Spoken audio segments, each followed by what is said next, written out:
My name is Melina and welcome to Gorgeously Vintage Atelier. Today I'm excited to share my second project with you.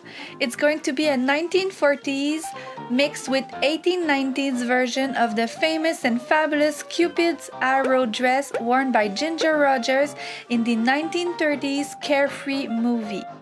Old Hollywood movies are such a great source of inspiration for my projects.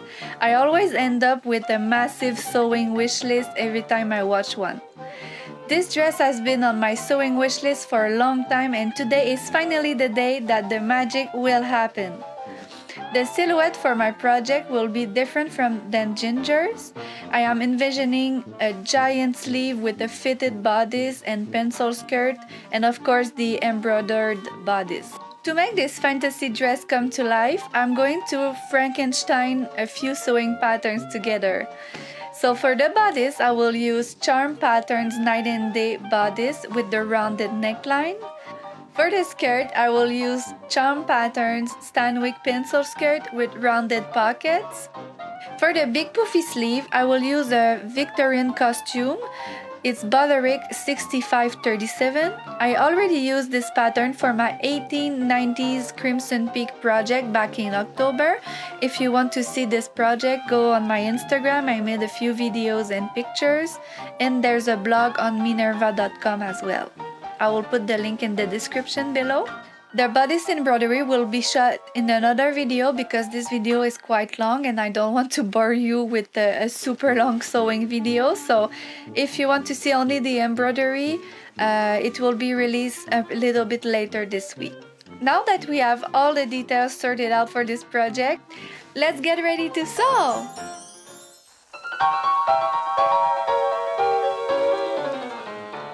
The fabric I will use for this project is a nice 100% wool crepe from Fabricville. I chosen the color black to make sure that it fits with the inspiration. I have chosen wool crepe because it feels very authentic and it has a nice drape. I also love it because it's super easy to sew and it feels so smooth underneath the machine.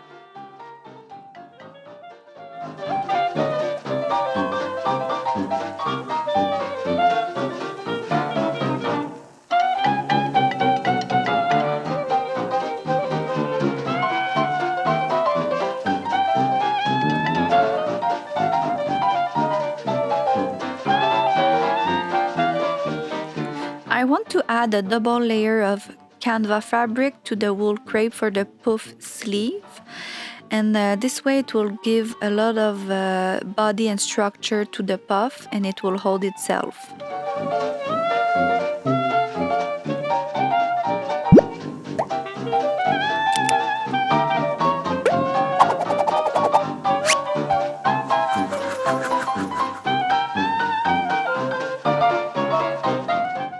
After all this preparation, now finally time to sew. I'm going to clip the bottom of the dart on each bodice pieces and mark the tip point on the wrong side of the fabric. And I will be doing that on the lining pieces as well. I will be lining the bodice with satin. So starting at the top mark, I will be sewing from the top to bottom of the dart in a straight line and finishing at the clips that I've cut earlier, and doing this for the 6 darts on the bodice.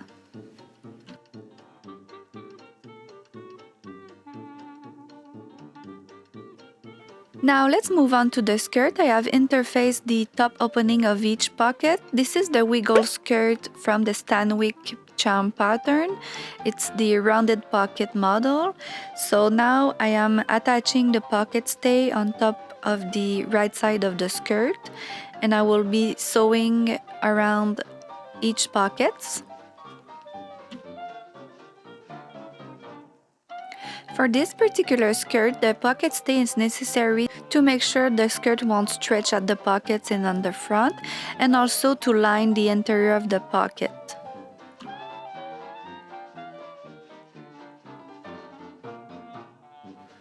I will not proceed with understitching the pocket stay.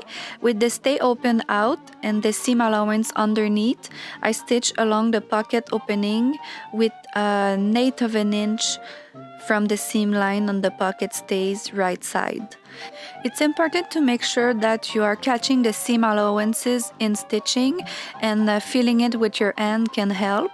Make sure that the seam allowance stay at your right hand side. I'm now clipping the curves of each pocket. I'm catching the stay in the skirt by doing so.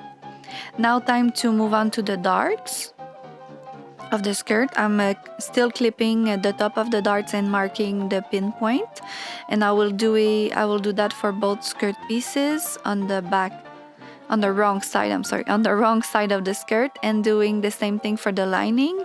I will be lining the skirt with satin to make sure that the wool crepe doesn't stick to my nylons or my petticoat.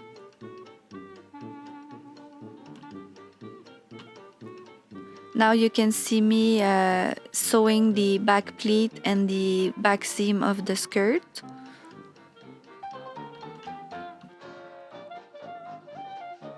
I have now pressed flat the pocket stay and the skirt. Now time to attach the skirt side lower pocket. This piece forms the upper hip of the skirt and the other half of the pocket bag. It's not difficult to sew, but I need to maneuver around the stay to sew this piece in place. I'm placing the pocket right side facing the skirt and stay unit wrong side, matching notches. It's important to pin the skirt lower pocket to the stay only, not the skirt front around the curved inner and lower edges, reaching between the skirt and the stay so you won't pin through the skirt.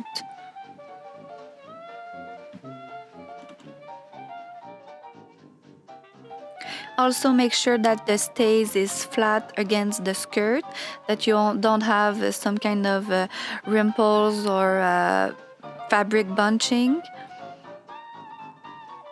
With the skirt side lower pocket on top of your machine, stitch the skirt side lower pocket to the pocket stay, making sure that you don't catch the front skirt while sewing, with a 5/8 of an inch seam allowance from pocket edges.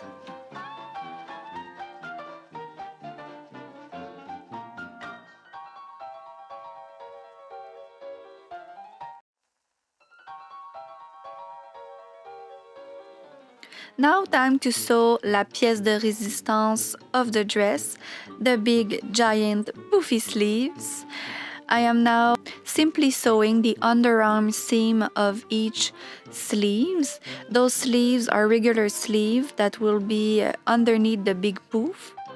I am trying it out to see if it fits, because sometimes I have trouble fitting my arms in the sleeves. I am now flatlining the wool crepe with the canvas fabric I cut earlier to make sure that the poof has a lot of body to it, that it will stay up. I don't want to fill it with like foam or mousse, so I'm using canvas to give body to the crepe that hasn't a lot of body. Now sewing the underarm seams of the poof and making the pleats. For making the pleats, I decided to go without a guide.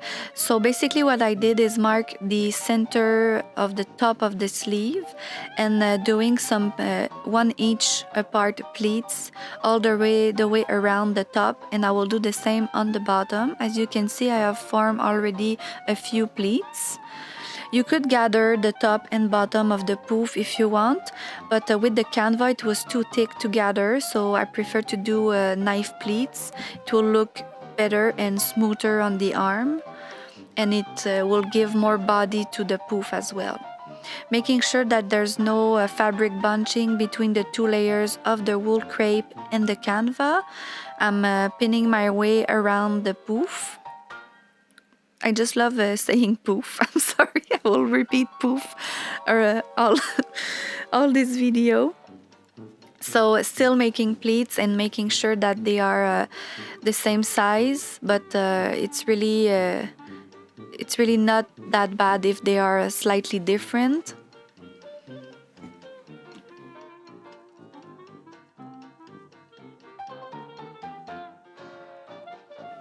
I am also making sure that I have the same number of pleats on each side. And when I think it's enough, I will double check with the sleeve diameter if it fits well with it.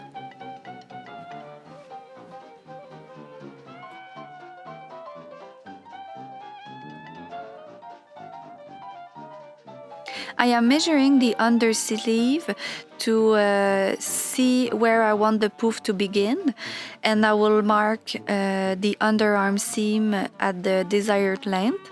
I will do the same thing on the other sleeve and do the same thing on the top of the sleeve, and trace a line all the way around so I can pin the poof on the right side of the undersleeve. You can see me fitting the undersleeves on the poof. So this is the tricky part. You need to take the sleeve right side out with the bottom of the poof right sides together and the wrong side of the poof is out. So you are basically pinning the undersleeve right sides together with the bottom edge of the poof, making sure that the undersleeve is smooth all around and following the line that you have marked earlier.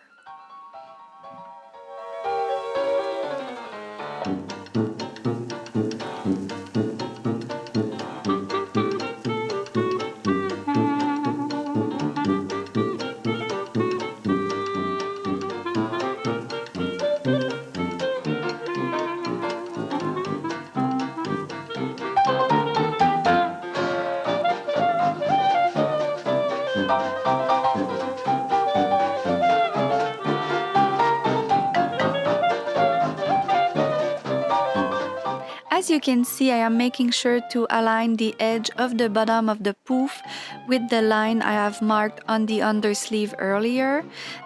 This way I'm sure that the poof will be straight on the undersleeve and it will look good when I sew it.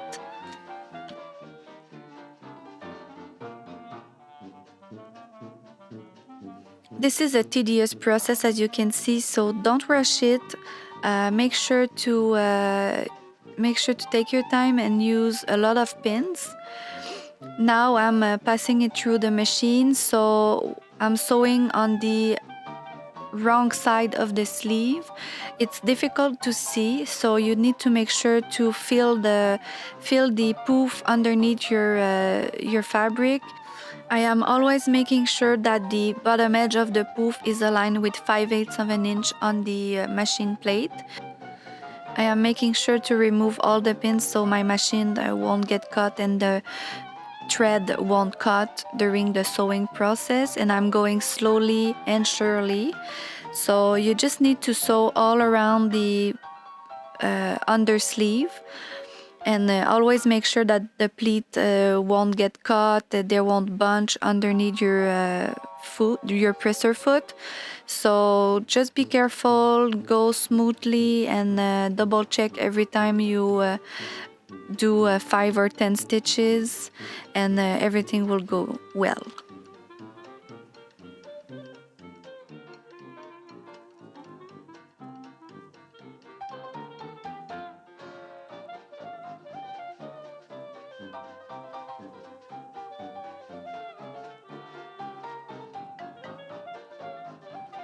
I'm sorry guys, my hair is still in the way for the second video. I will make sure to put some marks on the floor so my camera angle will be better for the next videos. Phew, mission accomplie. The poof is already sewn on to the undersleeve. Looks nice, look at those pleats. I'm really happy. So now time to fit the top of the poof with the top of the undersleeve. I'm looking at the volume and see if I like it. So same thing as with the under poof, I'm marking the center of it and beginning to pleat, do knife pleats one each apart to each other. And I will do that all around the sleeve until I think that it's the same circumference as the undersleeve. Because after you have done all the pleating, you need to fit the undersleeve with the top of the poof. So you need to make sure that they are the same circumference so that it will fit into the bodice afterwards.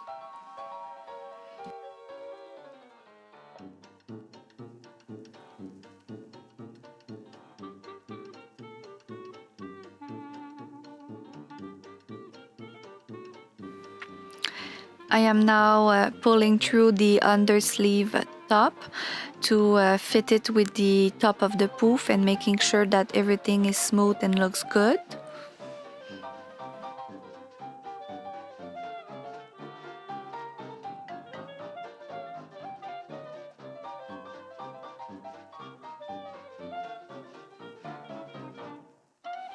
I am pulling out the front and back bodice and matching the armhole of each piece to see if the sleeve will fit into the bodice afterwards. It looks good so far.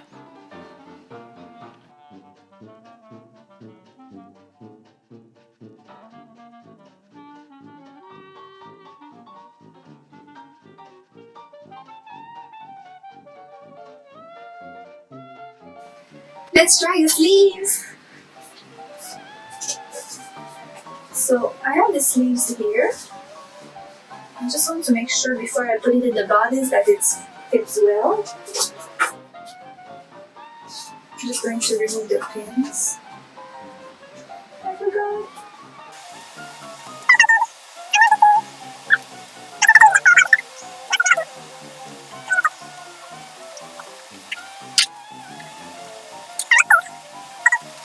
The sleeve on the right arm.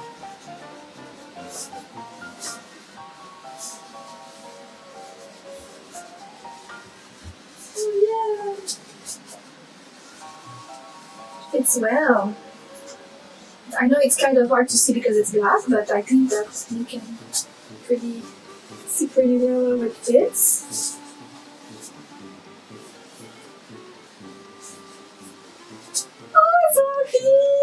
Oh my god, it's gonna be so nice.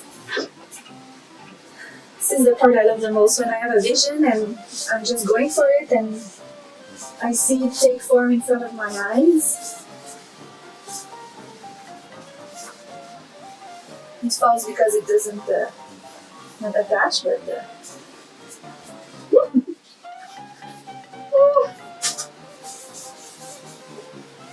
oh my god, guys.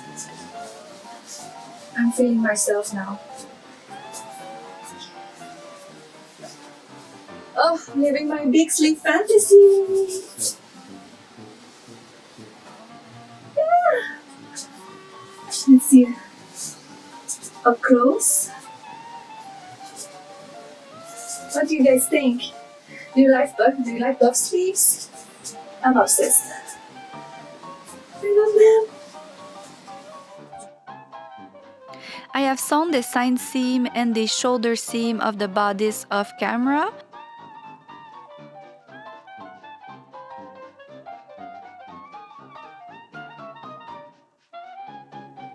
And now I can finally fit the sleeve into the bodice.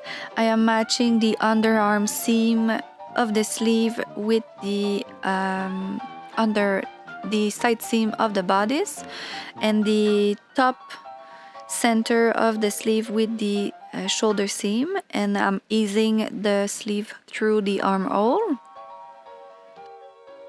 And this sleeve, even if it's big poofy and looks kind of intricate, it's the same process as a regular sleeve for fitting it into the bodice. After the sleeve is fit in, you just need to sew all around it using 5/8 of an inch or 1/2 an inch or 3/4 of an inch. I prefer to use 3/4 of an inch because I have broad shoulders, so I feel like when I use 3/4 of an inch, I have more room to move, and I feel better in it. Simple as that.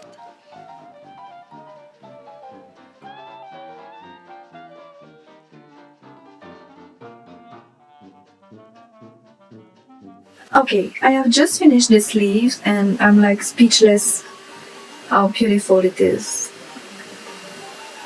I've decided I just want to wear puffy sleeve from now on, forever and ever, for the rest of my life. I mean, look at those giant sleeves. I am obsessed. It looks so nice with the heart and everything. I was so excited to just attach them to the bodice, and I am speechless. I am speechless. I can't stop looking at him. As you see, I've made some pleats. It's difficult to see because it's black, but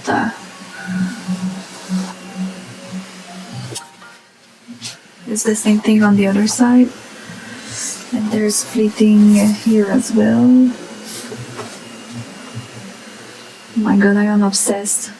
It works so well, even with the wool crepe it's way more softer than, for example, cotton or something.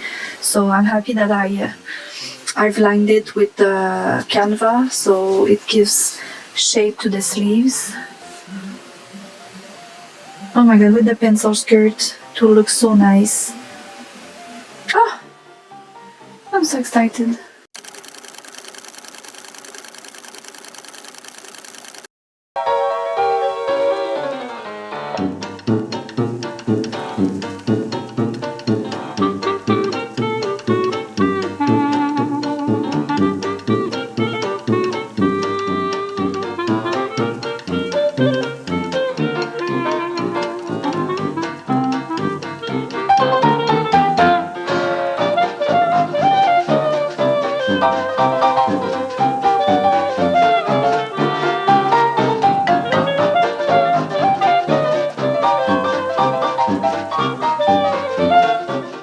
I feel so proud to show you the final dress. I'm so happy of the outcome. It came out exactly like I pictured it. I am especially proud of the puffy sleeves and the embroidery. Choosing 100% wool crepe as the fabric was the perfect choice. It's so comfortable and soft against the skin. Stay tuned for the Art and Arrows embroidery video. It will be released in a few days. Thank you so much to have watched my second YouTube video, and please bear with me while I get used to speaking to the camera. I will work hard to be better and make better quality videos, I promise you. Please like and subscribe if you want to see more vintage style dressmaking, and I will see you in the next video. Au revoir, my dearies!